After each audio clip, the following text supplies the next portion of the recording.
ডাক্তারবাবু বলেছেন তোমাকে দুবেলা হরলিক্স খাওয়াতে। তুমি বসো, আমি তোমার জন্য গরম জলটা করে নিয়ে আসছি। আমি হরলিক্স খাবো।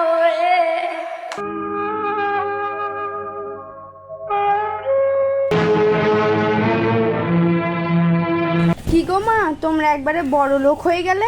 এবার তো দেখছি 10-12টা ঝি রাখবে, তোমার পান সেজে দিবে।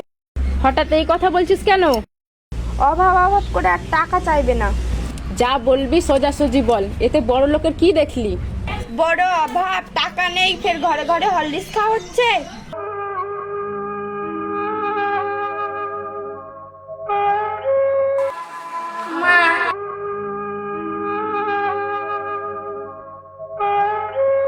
মা একটু হরলিক্স দাও না, চেটে চেটে খাবো। হ্যাঁ বাবা দিচ্ছি, দাঁড়াও।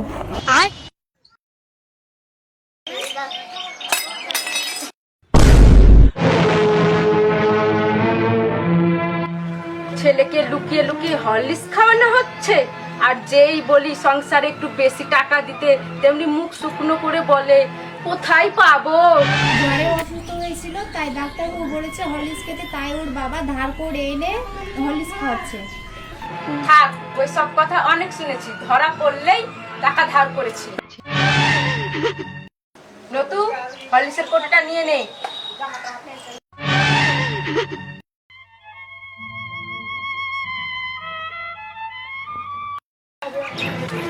শুনো বড় বৌমা, আগেও যা বলেছি এখনো তাই বলছি, যার স্বামী যেমন রোজগার করবে তার ঘরে তেমনই খাওয়া হবে। শুনো বড় বৌমা, যদি তোমার ছেলেকে এত হরলিক্স খাওয়ার ইচ্ছে হয় তাহলে তোমার কর্তাবাবুকে বলে বাজার থেকে 20 পয়সার হরলিক্স বিস্কিট খেতে। মা খাবো, পড়ে আছে যে। হ্যাঁ, ওখানে পড়ে আছে, যা চেটে চেটে খা।